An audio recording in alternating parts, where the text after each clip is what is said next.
Bonjour à tous, aujourd'hui nous allons tester une guitare vintage, une Gibson Firebird 3 non reverse de 1966. Alors la Firebird 3 a été fabriquée de 1965 à 1969 et avait comme particularité d'avoir 3 micros P90. Alors vous voyez, elle a une forme non reverse, un manche avec touche palissandre 22 cases. Bien sûr, comme toutes les Gibson, hop, je retire le jack, un manche collé. C'est une guitare qui est faite en acajou, un sélecteur 3 positions et 4 potentiomètres. Alors on reverra tout à l'heure l'histoire des potentiomètres. Alors sur les modèles originaux, la Firebird 3 est équipée d'un vibrola. Voilà. Alors l'ancien propriétaire ou les anciens propriétaires ont changé le vibrola pour un chevalet fixe, ce qui nous permet d'avoir une guitare plus juste, parce que les vieux vibrola Gibson ne sont pas toujours très justes et ne permettent aucun réglage. Que dire de plus, cette guitare est de couleur Sunburst. Alors chez les Firebird 3, quand la guitare était en Sunburst, la tête était peinte en noir. Cette guitare a été repeinte et c'était sans doute ce qu'on appelle une custom color, c'est-à-dire une guitare de couleur. Alors il y avait plusieurs custom colors, je crois qu'il y avait bleu, rouge, vert, jaune, enfin bon, des couleurs un peu bizarroïdes dans les années 60.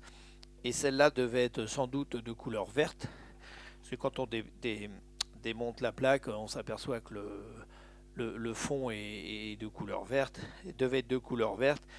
Et sur les custom colors, la tête était de la même couleur que le corps.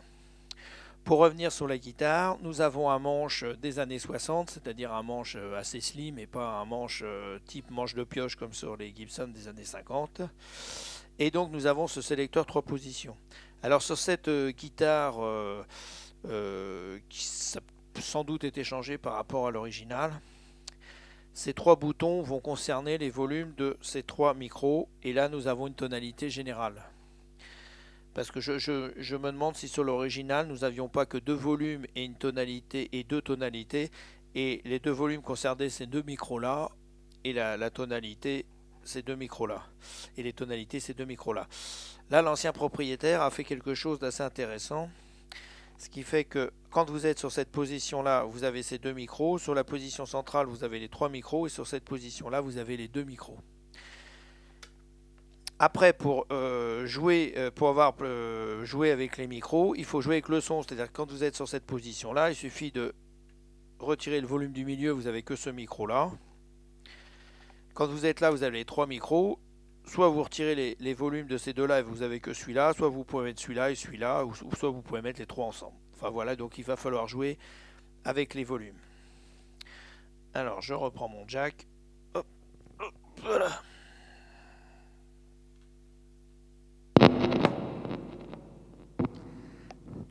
Alors comme d'habitude, on va tester en son clair sur chaque position de micro. Donc là, on est sur le micro grave et donc il y a les deux, mais là j'ai supprimé le volume. Donc micro grave avec le micro du milieu.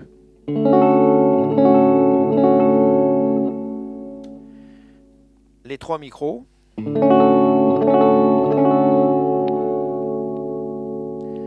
Que le micro du milieu.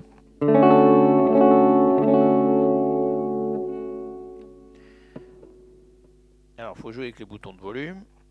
Que le micro aigu. Et le micro aigu avec le micro du milieu.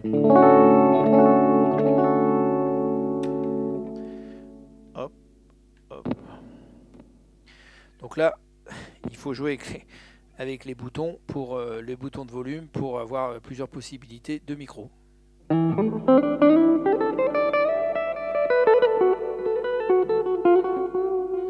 Donc là on est sur le micro grave et le micro du milieu.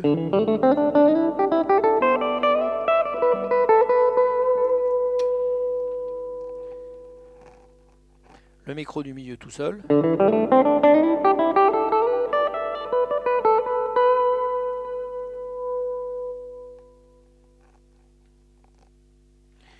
les deux micros là.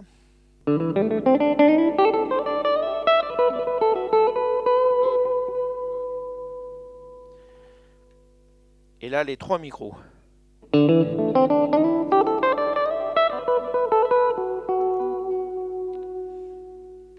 Que le micro aigu.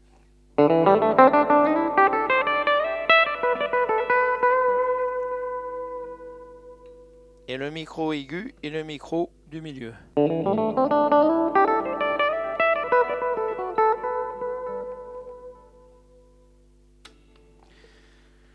Alors vous voyez que vous avez beaucoup de combinaisons de micros. Par contre, il faut s'amuser à jouer avec les boutons de volume. On va regarder la tonalité.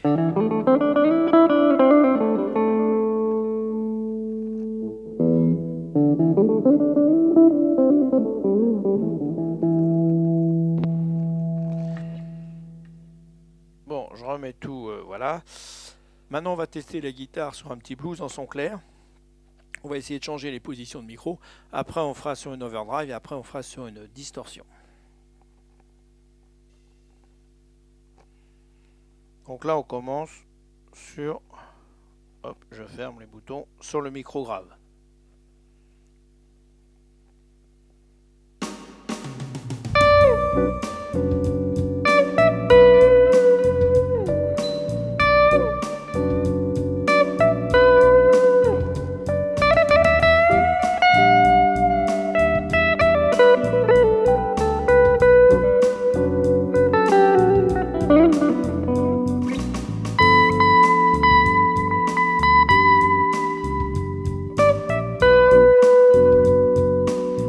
Micro.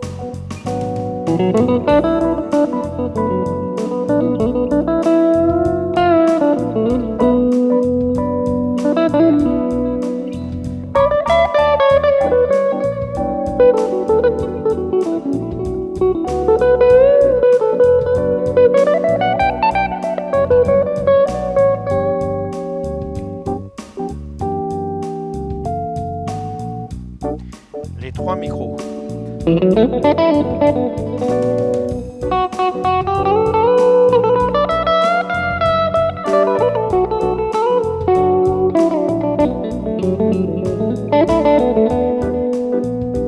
Les deux micros.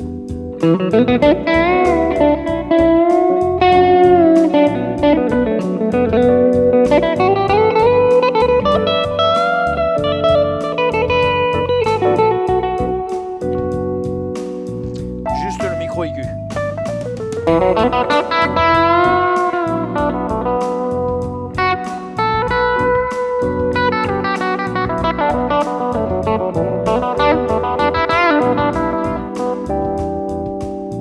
Le micro aigu, le micro du milieu.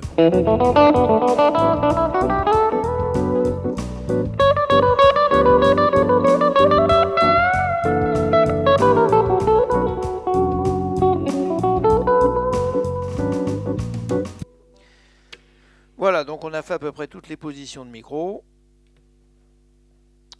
en son clair avec un léger boost.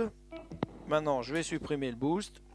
Je vais mettre une overdrive et on va jouer de nouveau sur un blues avec donc une overdrive et pareil sur toutes les positions de micro.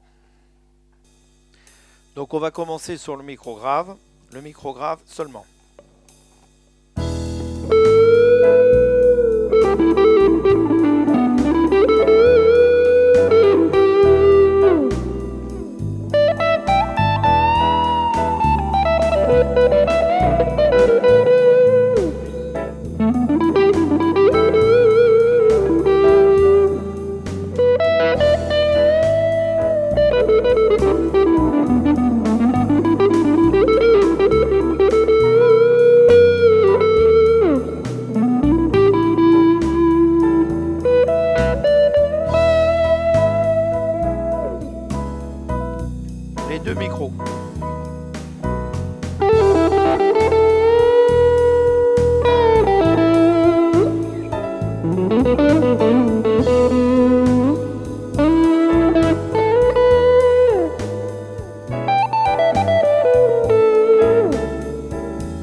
essayé de jouer, là j'ai terminé sur le micro grave, on a essayé de jouer donc sur toutes les positions de micro en jouant avec le sélecteur et les boutons de volume. Maintenant, on va voir comment elle réagit avec une pédale de distorsion. Micro grave.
Donc voilà, on a joué, hop, je remets le micro, il se barre. Donc on a joué avec une pédale de distorsion, une T-Rex, chez T-Rex, la Mean Machine, sur chaque position de micro. Alors, ce que je voulais vous dire, hop, je retire le jack. Ce que je voulais vous dire aussi, c'est que sur la Firebird 3, comme sur les autres Firebird, on a une très bonne accessibilité aux aigus. Ça ressemble un peu à l'accessibilité qu'on peut avoir aussi sur une SG. On peut aller très facilement sur la 22e case, ce qui n'est pas toujours le cas sur les Gibson et notamment sur les Les Paul. On a une table, donc un corps en acajou, et vous voyez, c'est très simple. Ça ressemble un peu à la Telecaster, c'est très simple comme fabrication parce qu'on n'a pas une table en érable rajoutée et tout dessus. C'est juste hop, un corps d'un seul tenant en acajou, ce qui fait que la guitare est assez légère parce qu'elle ne fait que 3,4 kg. Ce qui est assez agréable, parce que dès qu'on dépasse les 4 kg, on commence à avoir un peu mal à l'épaule. Donc voilà, donc je vous rappelle les spécificités, les 3 micros P90. Je vous rappelle que les P90 sont des micros simples format double, mais ce reste des micros simples et qui ont un peu plus de pêche que les micros simples et souvent un petit peu plus chaleureux. Surtout quand ils ont bien vieilli et qu'à la base c'était des bons micros, bien sûr. Je vous rappelle donc ici, les trous ont été bouchés. Ici il y avait un vibrola, mais bon, je pense que la personne qui avait mis un chevalet fixe, cette guitare était une player. Et on le voit, la guitare, bon, elle a été repeinte, mais la peinture est très âgée. Je pense qu'elle a été repeinte dès ses premières années d'existence. Et le fait d'avoir un chevalet fixe avec un réglage permet de jouer sur une guitare juste, ce qui est assez appréciable. Derrière, vous avez ici bien sûr l'accès à l'électronique, si on démonte les 4 vis. Et ici, hop, vous avez le cache Crossroad et là l'accès au Crossroad si vous voulez régler le manche. Donc voilà pour cette guitare. Ici bien sûr les deux strap-locks pour mettre les sangles. Quand vous avez avec la sangle, cette guitare est bien en place et elle ne penche pas vers l'avant comme certaines guitares, ce qui est très gênant quand on joue debout. Voilà. Donc ces avantages, 3P90 et surtout 3,4 kg, donc une guitare assez légère. Après, c'est un peu comme sur le SG, on a l'impression que le manche est très long puisque le corps ici, vous voyez, ici on est à la 16e case et ici on est à la 19e case. Vous voyez donc la jonction avec le corps, ici on est à la 21, 22. Vous voyez la jonction avec le corps manche est très loin sur les cases. C'est-à-dire que c'est pas ici à la 15e, c'est ici. Voilà. Donc voilà pour cet essai de cette Gibson Firebird 3 non reverse. Donc je vous rappelle qu'elle a été construite en 1965 et 1969. Je ne sais pas s'ils font des reissues de ce modèle. Je ne crois pas. Donc ce sont des modèles assez rares qu'on peut trouver sur le marché, mais c'est assez rare. Déjà les Firebird ne sont pas des modèles qu'on trouve facilement. Et celui-là donc est encore un peu plus rare. Je vous remercie d'avoir suivi ce test et je vous dis à bientôt pour un prochain essai.